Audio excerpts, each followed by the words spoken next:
Johnson heads to the bucket. Layup, Johnson, good!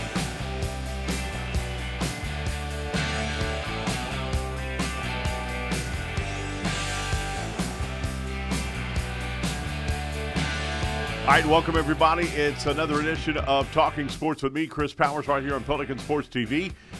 Man, is there anything going on in Baton Rouge or around college sports that makes it interesting? Yeah, Baton Rouge was buzzing. Baton Rouge was the epicenter almost of college football here, at least for this week. It's been absolutely incredible the way things have happened. We're going to talk about that coming up with both Southern and LSU changing coaches and getting their new coaches. So we'll talk about that coming up in a moment.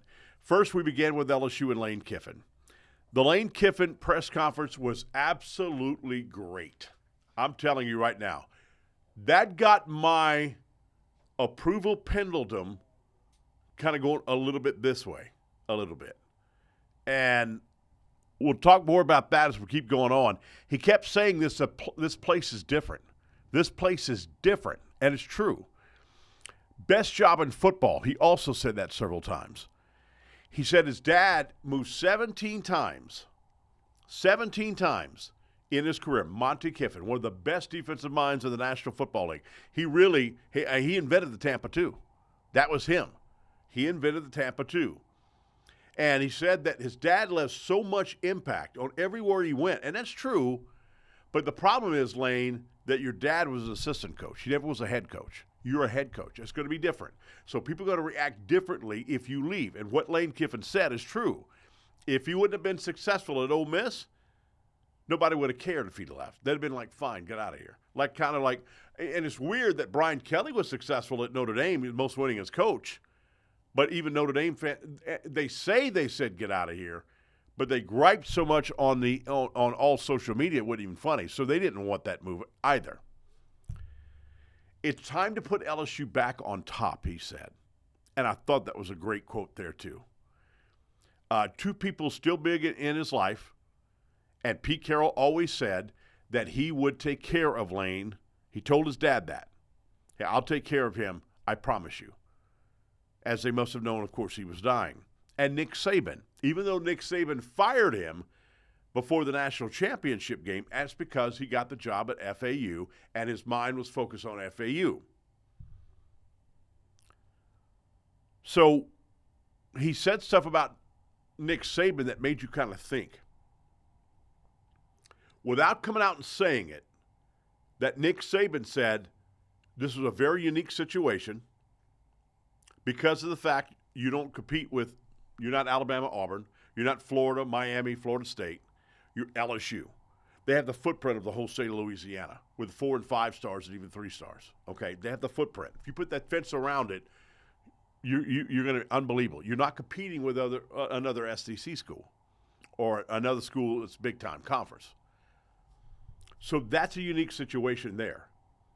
And it almost came out. We've heard rumors that it was said that Nick Saban really thought that if he stayed at LSU, he could have won more national championships at LSU than he did at Alabama. Now, Alabama people don't want to hear that. Paul Feinbaum don't want to hear that. He don't want to hear that at all. So Nick Saban was big-time influential in getting him here. So my thing now for LSU fans, is it time to forgive Nick Saban? To let him in that ring of honor? To put him in the LSU Hall of Fame?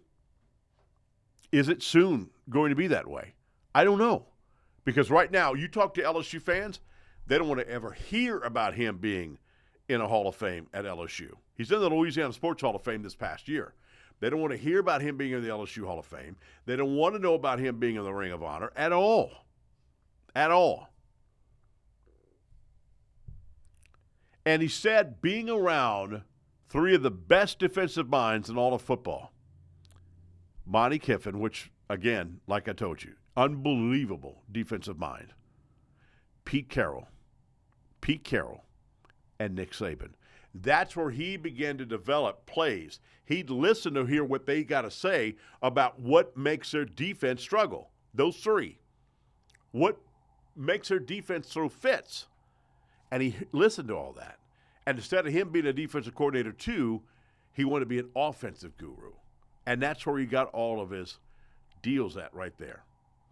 I got some of the. I've got a couple of the clips from that press conference. Let's go to clip 1 right here of the Lane Kiffin press conference at LSU. Check it out. But the opportunity at LSU, as I said before, is just different. Someone very close to me reminded me this week in this decision that LSU is the best job in football. When you take the history, tradition, passion, and the great players in the state of Louisiana, no one can argue that when you're in Tiger Stadium on Saturday night, there is nothing like it. And this place is built for championships with championship expectations. We understand that. But as an elite competitor, that's exactly what you want. And that's why we're here. That'll be clear someday that all of it did. Our program here at LSU will be designed top to bottom to be the #1 destination for elite players in all of America. That's why we're here. Our immediate priority is assembling the best staff in the country and securing top talent. The mission is simple. Bring the best players in the country to LSU. And it starts right here in the state of Louisiana. To win big, as you go through this decision and you look at different places and all the things involved, to win big, you need everybody pulling in the same direction. And I felt through this process that definitely the leadership here at LSU was all in line and all in place to give us that. I know that we have, with the passion of LSU family and our LSU players, that we have everything to bring championship football back to LSU. It's time for LSU to take its place back as the best program in all of college football. I felt like everybody that I talked to outside of the state that I was in all basically said the same thing, okay? They all said, and you are going to regret it if you don't take the shot and you don't go to LSU. It's the best job in America, it's the best resources, and to win it. And it's obviously been done here before by a number of people. And, you know, Pete Carroll, really, he told me, you know, that he always told my dad that he'd look out for me. And so when we were talking, he really channeled him, you know, from knowing him for so long, and he said this is exactly what he would do. He would tell you, boy, go get it, go for it. And, you know, Coach Saban kind of coached at another place in this conference, so I can't really say exactly what he said, but I'll say I think the world of Coach Saban, and I respect him, and so there's a reason I'm here. Been here a number of times, you know. Now that you say it, I think about it. I've been down there in what you guys have watched for a long time, that I would say that you would probably say two of the most intense times and feelings, and those were 2 overtimes, one at Alabama here, and then one at Ole Miss here in the overtime 2 years ago. And God, man, that feeling on the other sideline, all the way from the warm-ups of those night games, man, it is not. I coached a lot of places, okay, and a lot of road games, NFL, college. There is nothing like the feeling when you're on the other sideline and the intensity that you feel. It's like a weight that you feel. You know, I've talked to head coaches who have been here before, obviously. Okay, and they talk about like feeling on the other sideline, like how they feel lifted up by the crowd in the intensity. Well, when you're on the other sideline, you feel it the other way, and especially as you get to crunch time and overtime at night. So I felt that, and I always thought to myself, man, what if we had that advantage on our side? So if we combine what we do, the way that we coach players, the systems that we run, and now we have that intensity on our side for the opponent to deal with, again, that's how it painted all together to say, and this is where you're supposed to be. Pretty interesting. And he said all the right words. That's great. But what you say there and what you do, it'll be interesting. He said also he came to LSU because of a great NIL plan. Now, reports are it's $25 million. You don't always know what you believe, though. That's the deal. You don't always know what to believe. $25 million a year. That'd be big. He also feels that he's more mature At 50 years old, that's what he is right now, 50. Pete Carroll was 50 when he got USC. Nick Saban was 55 when he was at Alabama. And he says he still regrets to this day of leaving Tennessee the way he did. He said that, okay? However, if successful here, will he go to another school like Alabama? I don't think so. I don't think he'd go to another school. I think this will be the school he'll stay. But NFL, if NFL comes calling, would he go to another NFL team? I think he would. Could this be a stepping stone? I don't know. Nobody knows. Right now, he doesn't know, I guess, what his plans are. I don't know. But when he said that his dad left 17 times, it kind of got me with a red flag right there because of the fact that, again, his dad left 17 times. However, he was an assistant. He was defensive coordinators or defensive backs coach or whatever. He was never a head coach. You could do that, but not when you come to being a head coach. That's when you get big-time chastised.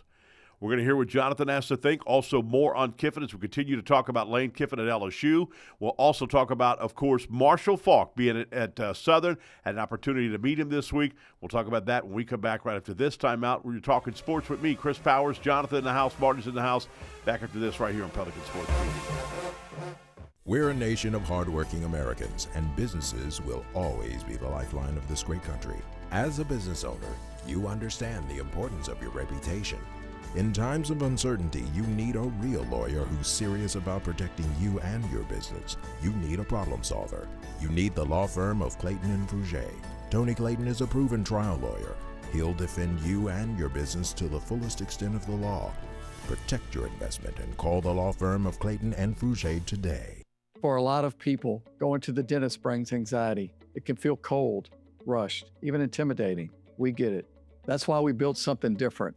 We take the time, we listen, we know your name and your story because you're more than just a patient, you're family.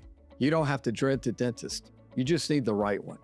Call or visit FougerFamilyDentistry.com to schedule.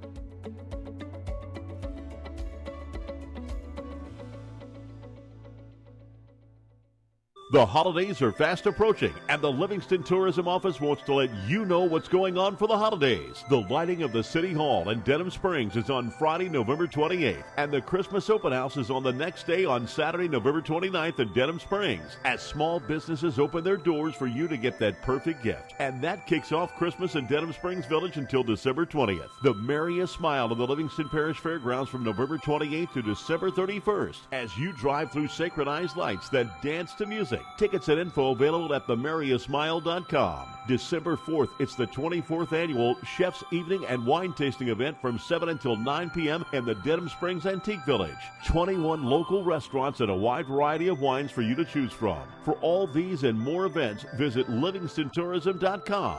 That's LivingstonTourism.com. Make a fun run to Livingston Parish now. Live and play on the fairway at Greystone Golf and Country Club, a serene, challenging golf destination located in Denham Springs. For tee times and membership opportunities, go to GreystoneCountryClub.com.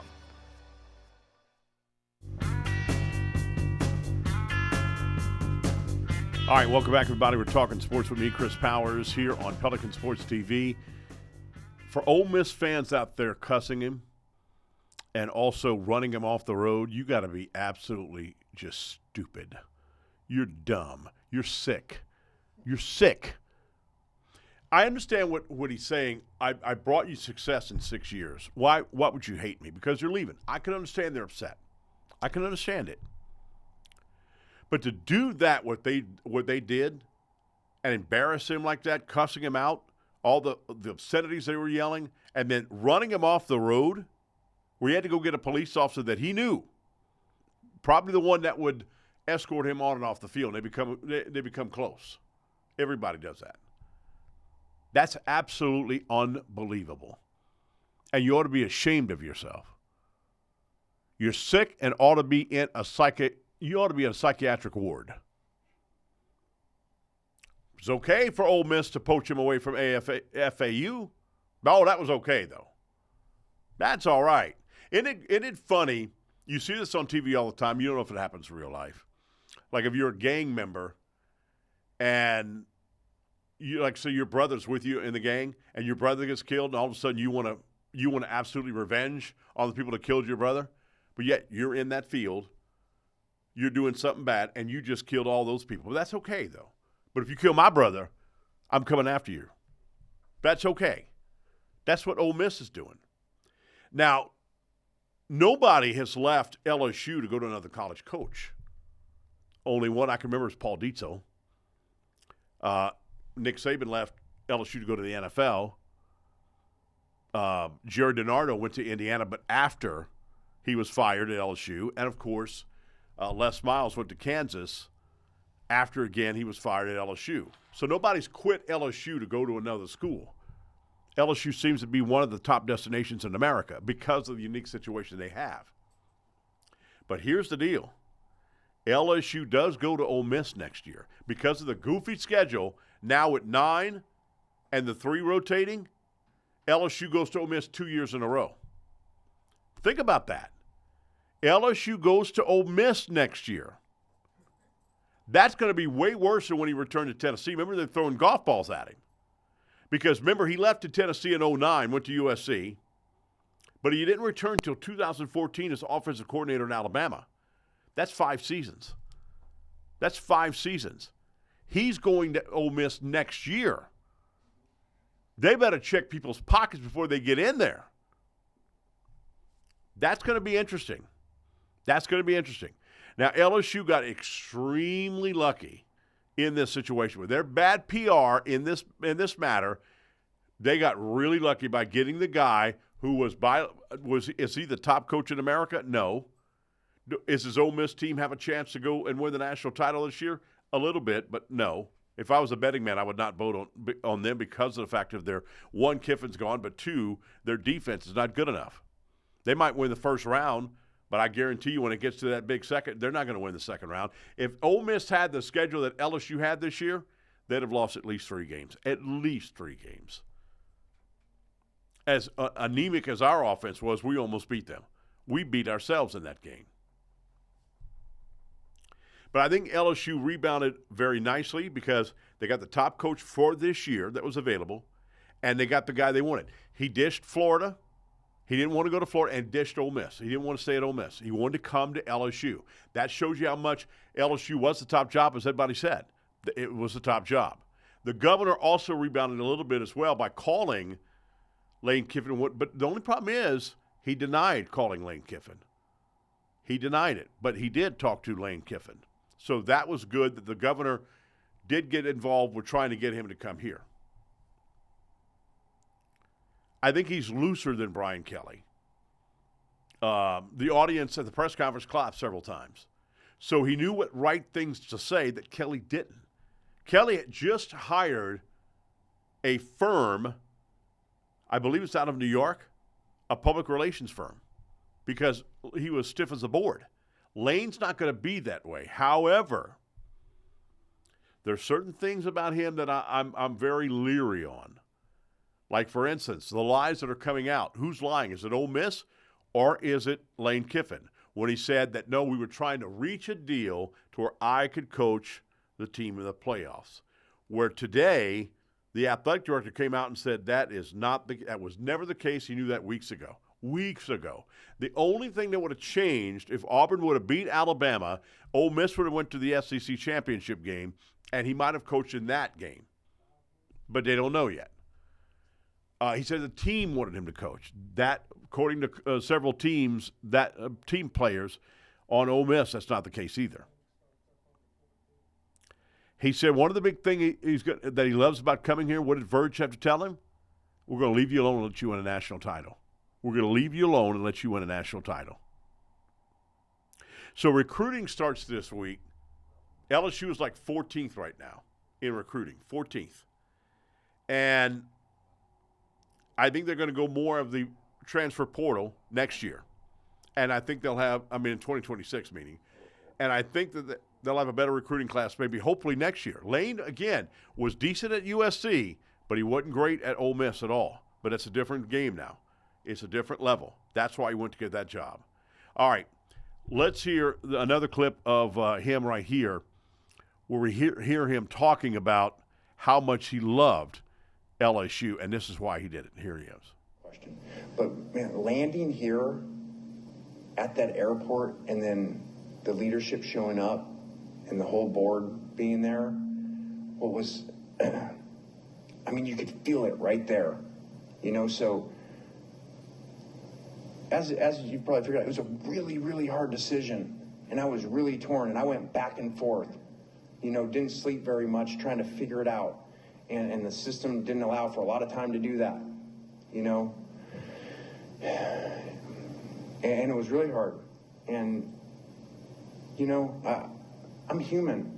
You don't like, even though you understand it's the passion, you know, you're with your son and you're driving, and, you know, you got to call a cop that you know, so they'll help you because you personally know them because you are leaving the state, and you got to call them because, you know, you're driving with your son, and you got to turn around, and people are like screaming at you, you know, trying to run you off the road. I don't know what they're going to do, and so that affects you in that airport scene and all the things being said. I understand it.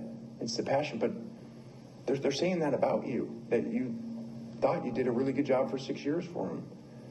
That affects you. And even on the plane down there, I'm kind of like, man, we made this decision, but God, I really, you know, and I'm telling you, I landed last night. I can't even remember when it was, okay? We landed, okay, about 24 hours ago. When I got off that plane, and I saw the board there, and I saw the leadership, and I felt the power of this place.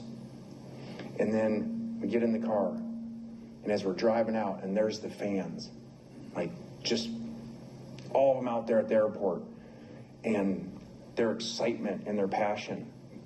And then the cars drive by as we're going to the office, and you go by Tiger Stadium, and it's lit up, and you're like, I absolutely made the right decision, and it all went away.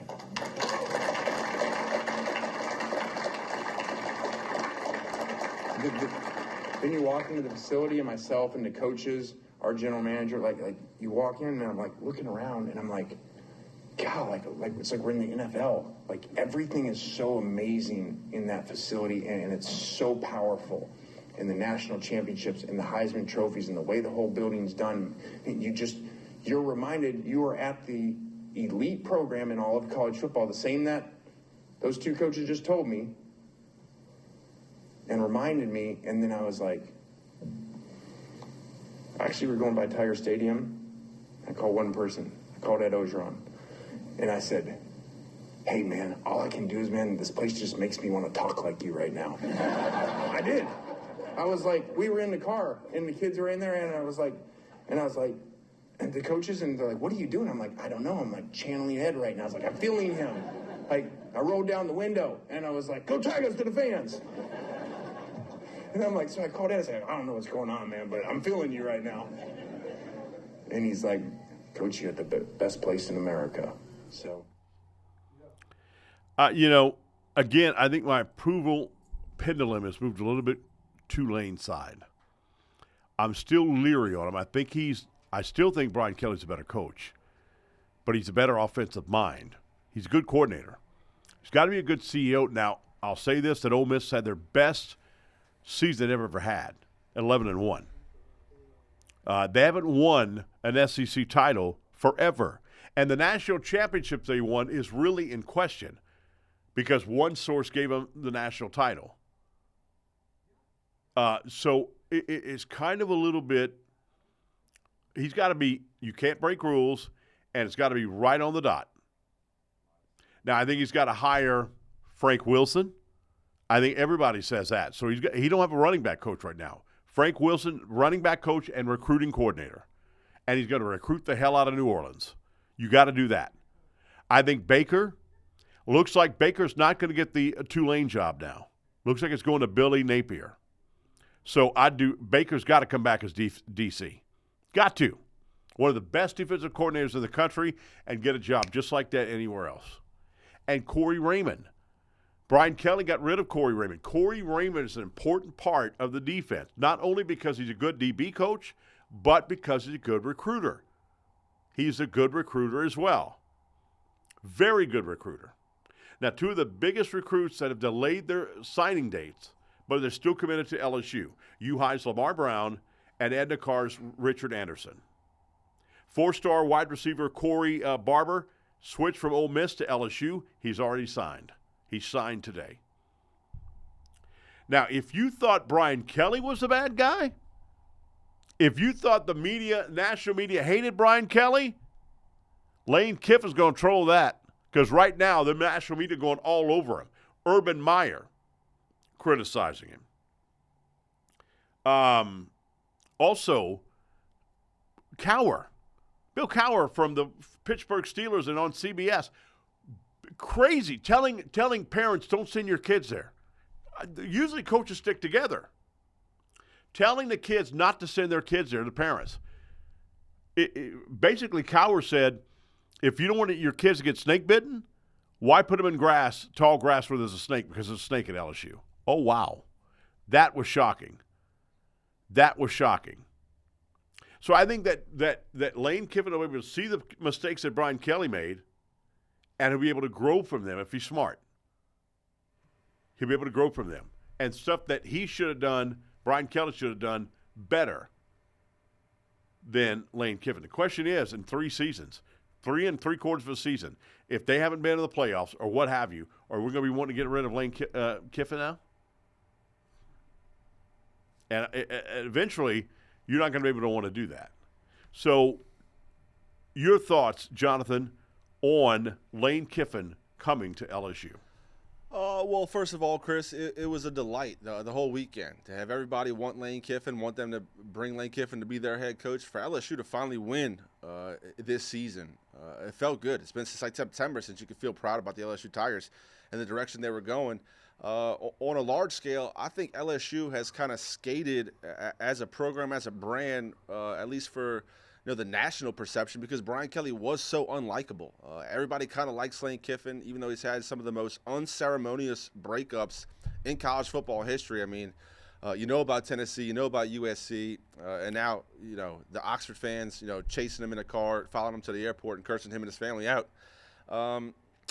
I heard Bomani Jones say way back when I used to watch ESPN, he said, talking about the Atlanta Falcons, that he had to get off that narcotic because he was just too up and down with NFL football, and he found that if he didn't care as much, it helped his mood personally. And I think there's a lot of fans out there that can kind of subscribe to that same idea because, yeah, if you're willing to camp out at an airport for hours to curse some kids that are following your former head coach down in Baton Rouge, something is wrong with you. Like, you take it way too serious, and I get that it means more down here in the SEC, but that was just really over the line in my opinion.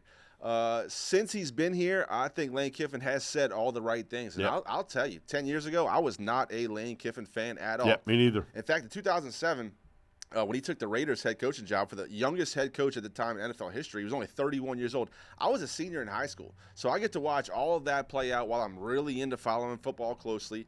And thought he was untrustworthy, kind of like a snake in the grass, like you just said. But the more I've heard him talk over these last few months, obviously this coaching search, this coaching carousel was a long time building up, and everybody kind of figured since he didn't sign an extension, he was at least willing to listen to offers.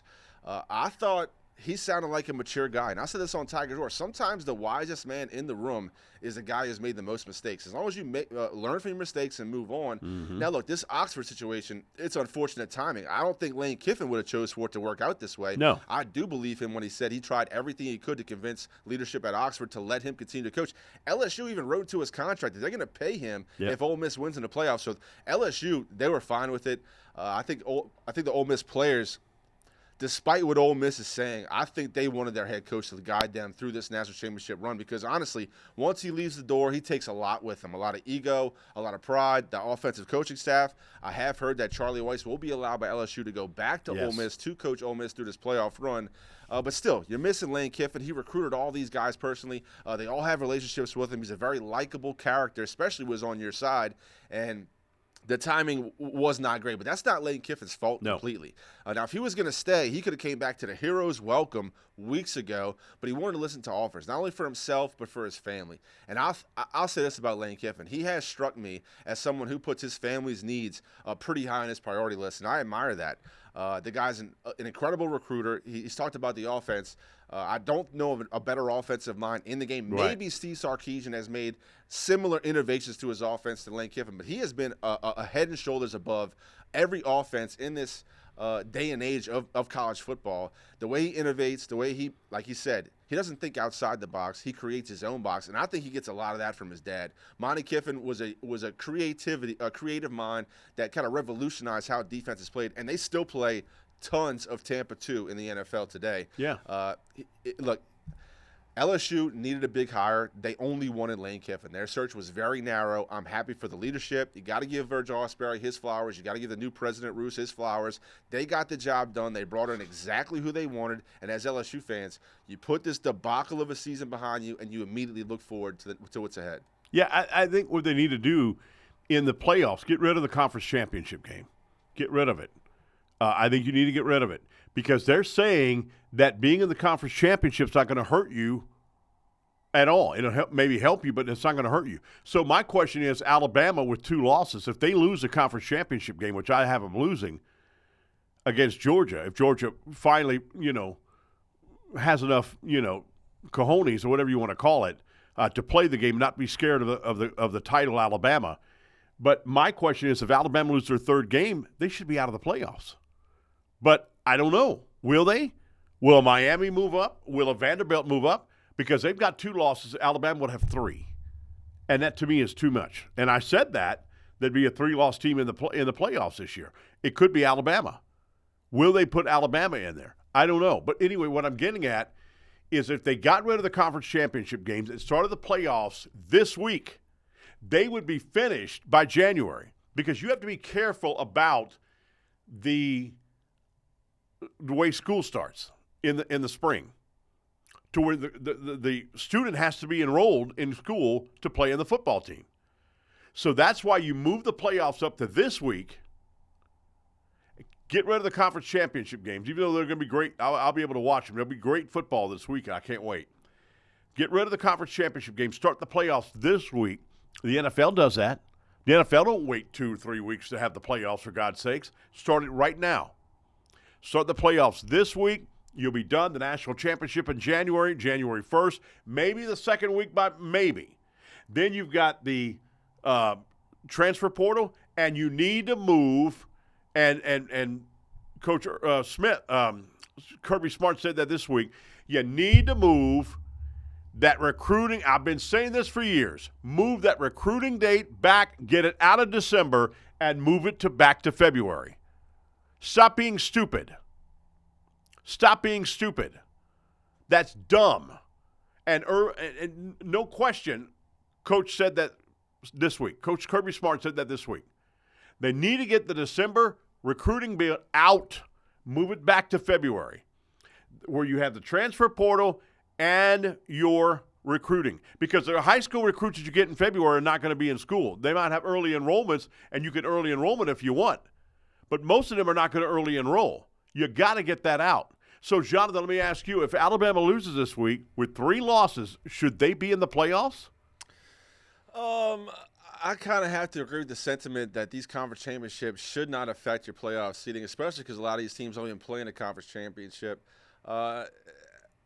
I hate to fault a team for making it to the SEC championship, even though it would be a 3rd loss. I think Alabama is one of the top teams in the country. So is Georgia, obviously. So if you lose to Georgia, in week 13 in an SEC championship, I don't think it should hinder your chance at the playoffs. That's just my opinion. I get that it's a 3rd loss, but the quality of the opponent, who you've played all year, you made it through with a great record. You make it to the SEC championship. I do not think a loss in that game to the SEC champion should hinder your advancement in the playoffs. Yeah, so it's going to be interesting. That's why I'm saying you're saying it shouldn't help you or make you, and that's why it shouldn't be played. Right. It's all a moneymaker thing. Yeah. Oh, that's true. I mean, and that's just get out of it, have the playoffs start this week, and you'll be done by 2nd week of January, at least 2nd week. At least 2nd week. All right, when we come back, Southern University hired a big-time hire. Will he be able to coach? That's his first head coaching job. Will he be able to coach? I'll talk about that when we come back as we continue to talk sports with me, Chris Powers, and Jonathan. Martin's in the house back after this time out right here on Pelican Sports TV.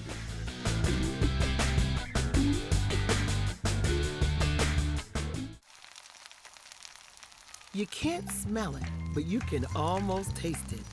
And whether it's for a family get-together or a game day feast, having Manda in the mix always sounds good. For 3 generations, their quality meats and original seasonings have made Manda a Louisiana legend and made their family sausage Louisiana's family sausage. Manda Fine Meats, the flavor says it all.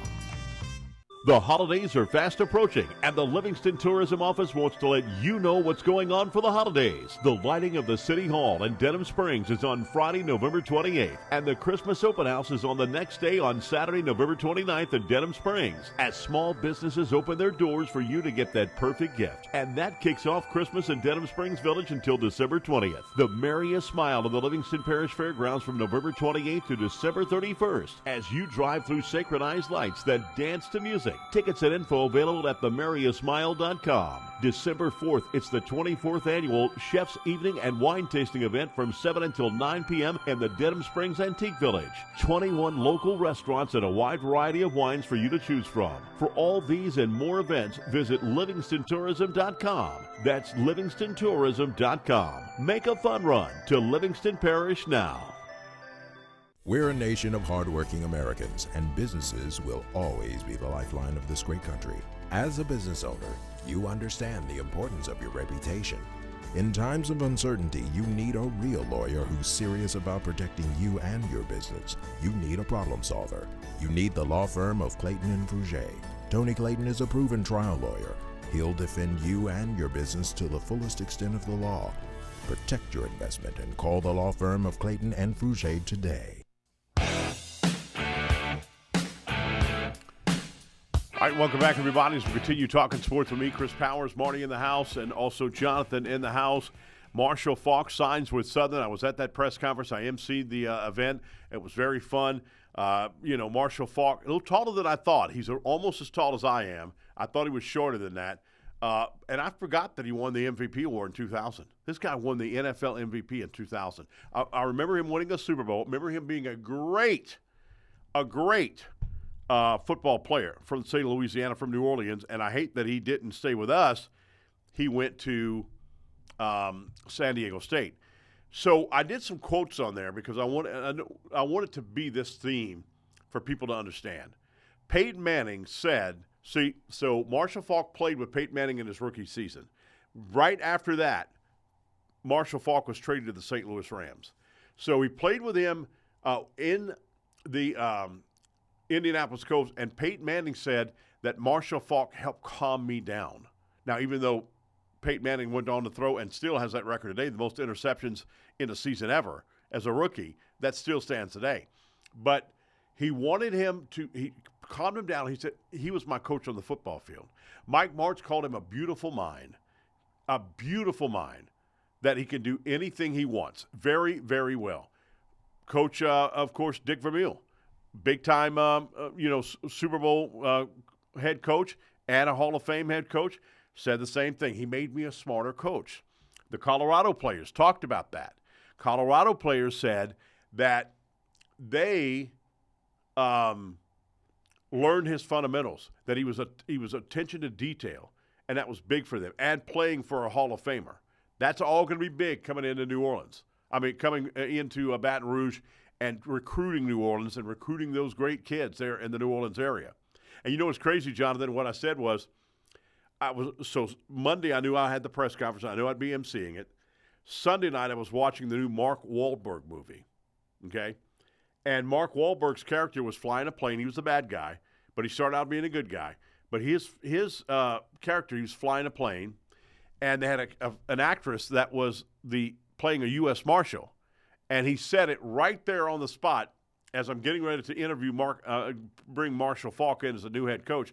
He said right on the spot, he said, I've never flown a U.S. Marshal before, but I did fly Marshall Faulk before, and it was fun.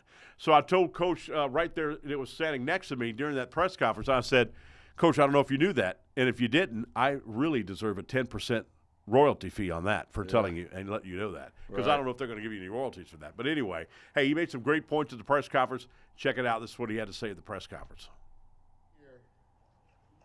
And I'm gonna say, although I did not go to school here, I can speak because of these two gentlemen right here, how prideful they are about this wonderful institution and how much they reached out to me to tell me what me being here would mean to them personally. It was the catalyst of me being here. I want to tell you guys, usually when I get up in front of crowds, I'm scripted. And what I decided today was, I was like, I'm going home.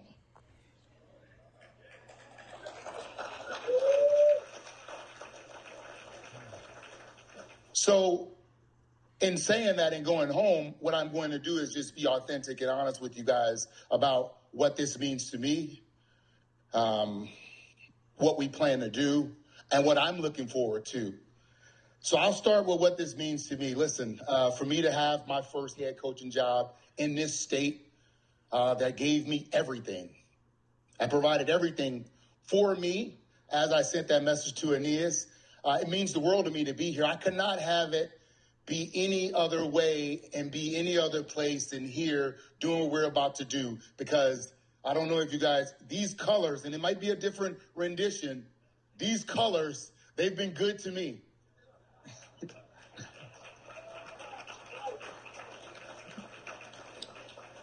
I feel comfortable with these colors wearing them. I feel like something great is upon us. So as I also understand, to whom much is given, much is expected. And as they were talking about what they expect, there's no fear in me. Winners win. That's it. Winners win. And if you're a winner, then you win. You go out and do what you do. And at every level, somehow, some way, I found a way to find the win. And that's what we're going to do. That's what we are going to do. We are going to deliver a team that plays with heart, that plays with passion, and that goes out there and represent this community the way that you want to be represented. The players that take the field, they're going to step on that field as young men. As boys. They're going to leave here as young men. And what we plan to do is make sure that they excel off the field as well as on the field. Because a lot of times the on the field purpose, it happens, but then when they get off the field, it doesn't. We're going to make sure that they have the tools to succeed in life as well as in football. I look forward to, and I just, like, this continues to come to me. I hope that you guys like football in the second half as well as you do the first half.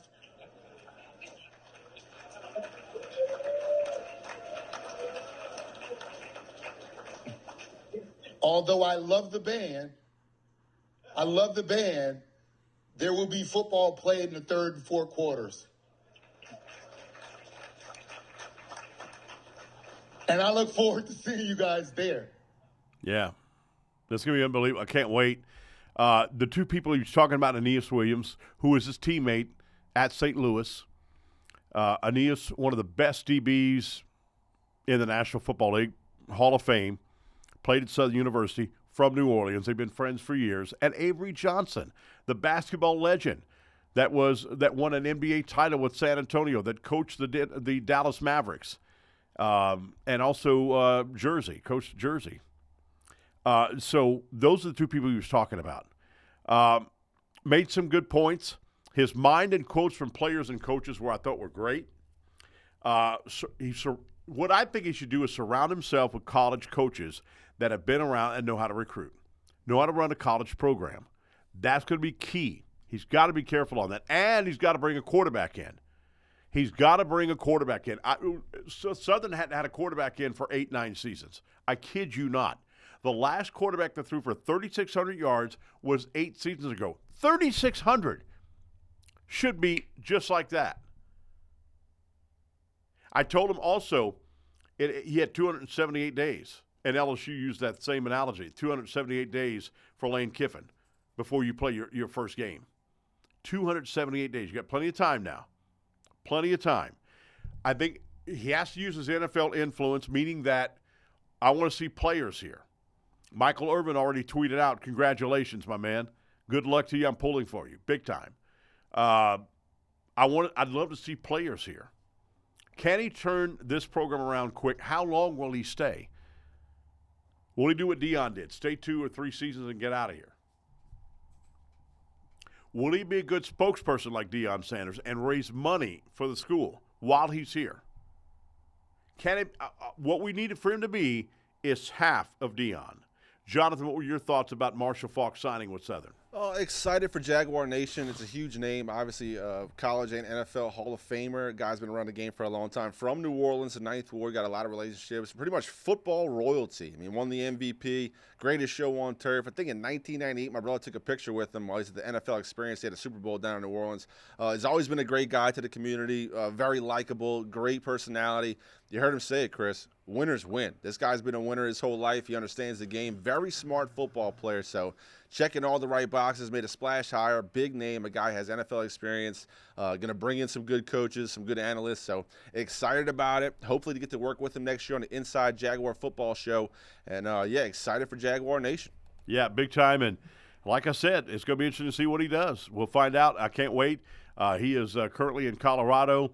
And he's going to be coming back, getting a transition to move back here to Louisiana. Back to Louisiana. How great is that? When we come back, we'll wrap things up. We'll do the Pick'em Show and a couple of other things coming up next here as we continue talking sports with me, Chris Powers, right here on Pelican Sports TV.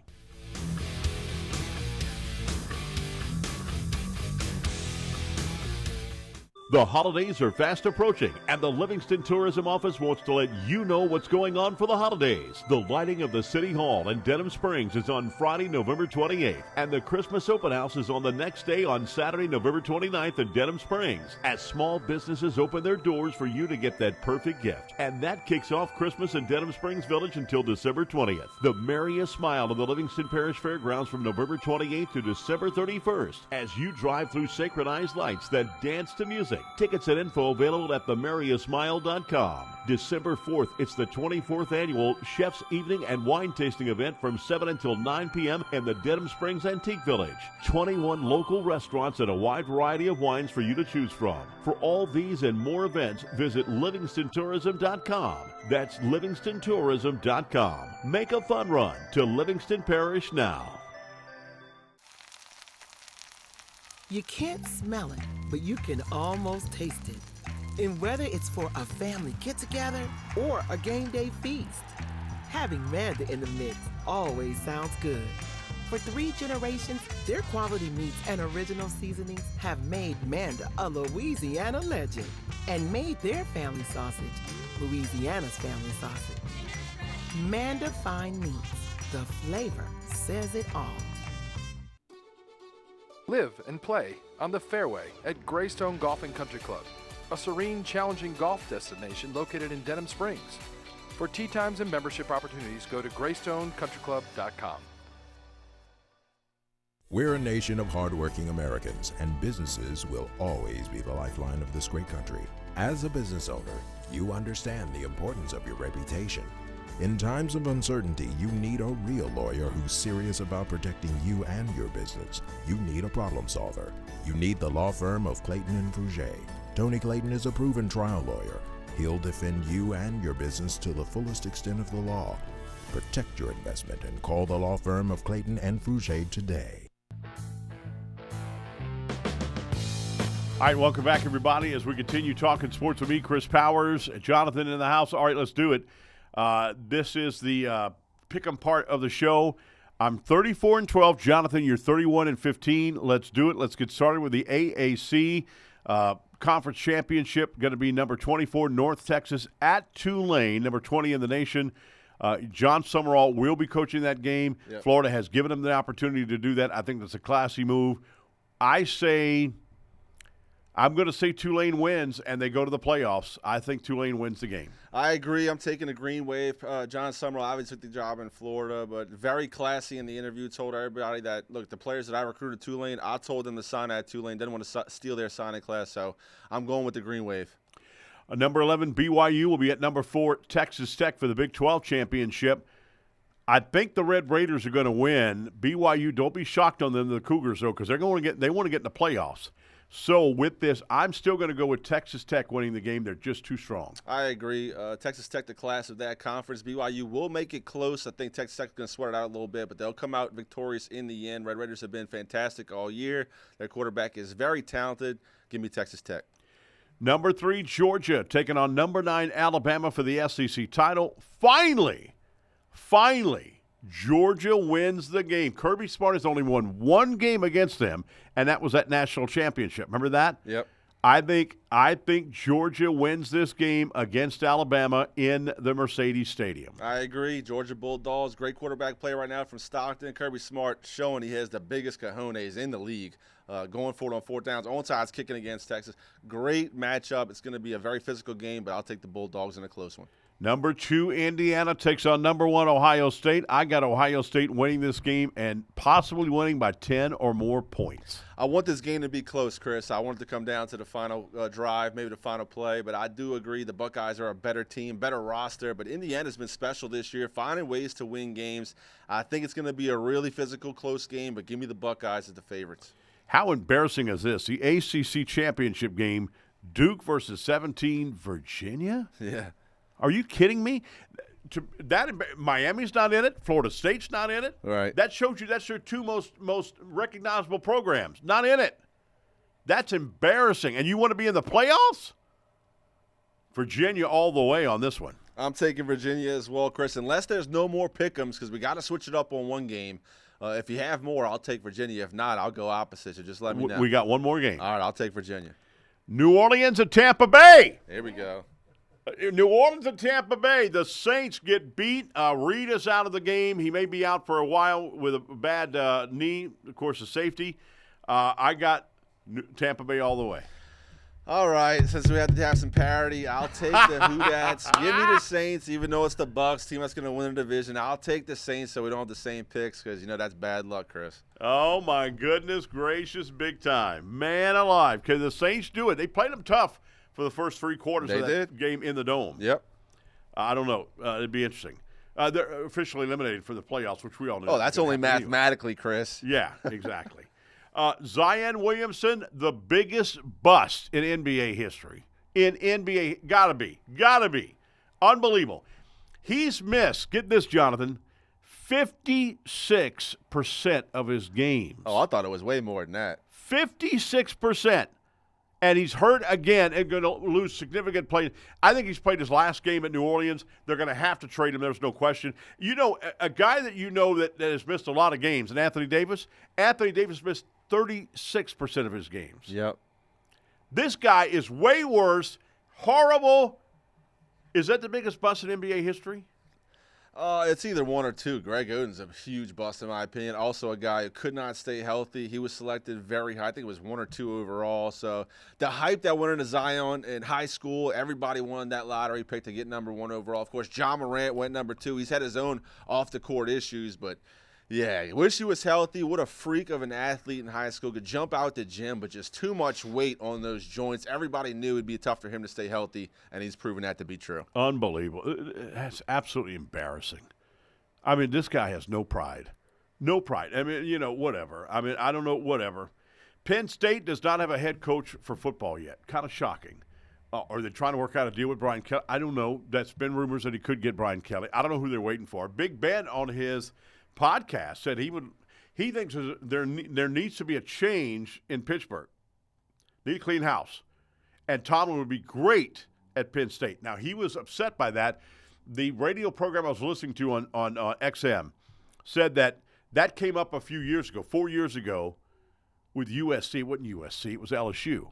I remember a reporter asked him at the press conference, would he be interested in the LSU job? And he said, his quote was at the end, that there wouldn't be a booster with a big enough blank check to get me there. Secondly, he also said, are y'all asking Sean Payton this? That was about LSU. It wasn't about USC, so they were wrong on that. But get this. You know what's crazy, Jonathan? Listen to this. This is just out by Clay Travis. Penn State has fallen behind McNeese State and South Dakota State for the 150th best recruiting class in the country. Ouch. Isn't that crazy? Whew. Man, I feel bad for the fans. James Franklin has taken all the top recruits to Virginia Tech. Total disaster for the Nittany Lions, who have yet to hire a coach. Yep. What are they waiting on? Lane Kiffin. They're gonna get Lane Kiffin away. I'm totally blown away by that. You talk about bad press, PR. That's horrible. And they were the crazy part is they were like one of the front runners in firing their head coaches Right. during this season, so they can get a head start on the coaching Right. search. James Franklin, I thought, did a great job at Penn State. He's going to do a great job at Virginia Tech, and I think it's time for Penn State to go back into oblivion. Yeah, I mean, they went to the playoffs last year and won a few games. Crazy. Tyler Shuck, a lot of people are complaining that he's still the quarterback and he's not as good as Rattler. Then you don't have an eye for talent. He is better than Rattler. He's still growing pains, holding all the ball too long, trying to throw it in tight windows. He's still, I still think, though, he's better than Rattler. I really do. What are your thoughts on that? Do you think Shuck is better than Rattler? I think his ceiling is obviously higher than Spencer Rattler, and him being so young, you have to give him room to grow in this offense. See what you have in the second-round pick moving forward. You got Kellen Moore came in fresh. Got Tyler Shuck. He thought he was a very talented quarterback. I would be shocked to see the Saints go into that first-round pick looking for a quarterback. Unless the right guy was available, I hope the Saints take that first overall pick they're going to play themselves into, trade down for some more draft capital in this draft. It is a deep draft. But like I said, you got to give Tyler Shuck some time to develop. I think the guy does a very good job climbing the pocket with his eyes downfield. And that's something you really can't teach. It has to be a natural instinct. You keep your eyes downfield, just feel the pressure. We don't have to look at it and try to avoid it. I think he'll get better. His weapons have been hurt, and then when they are healthy, they've been uncertain, namely Curso Olave. Get Taysom Hill back. He looks like a shell of himself. The running game's been a disaster since Alvin Kamara went down, so you can't put this on Tyler Shuck's shoulders. On top of the defense has trouble stopping anybody, so I do think you give him more time to develop. I like the pick. Only a second rounder. You can fulfill this whole rookie contract and see what you have in Tyler Shuck. As I mentioned, Saints safety Justin Reed will miss some time with a knee injury. He's definitely missing this week against Tampa. May miss again for a couple of weeks after that. Billy Napier, looks like word is, as of today, the taping, looks like Billy Napier will be the coach at Tulane Green Wave. That's good. That means Baker can come back to LSU, right? I'd love that. Plus, Napier, I think, is a good coach. I think look at the Florida recruiting right now is 15th, and he's gone. Florida's recruiting is 15th right now, and he's still a good recruiter. LSU was 14 when we started taping this show. I don't know if they're going to move up or not. Don't expect them too much to, but we'll see. But that Billy Napier, like I said, I hope he gets a Tulane job. He's a good guy. I hope he gets that job. All right, that'll do it for us. We hope that you've had enjoyed watching the show. I don't know what the hell this week. I don't know what the hell we'll talk about next week, right? We'll talk about it, though, next week with sports with Marty, Jonathan, and myself, Chris Powers, back next week on Pelican Sports TV.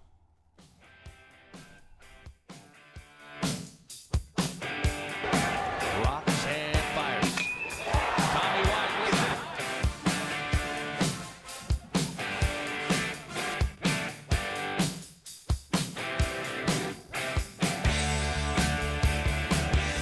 Johnson heads to the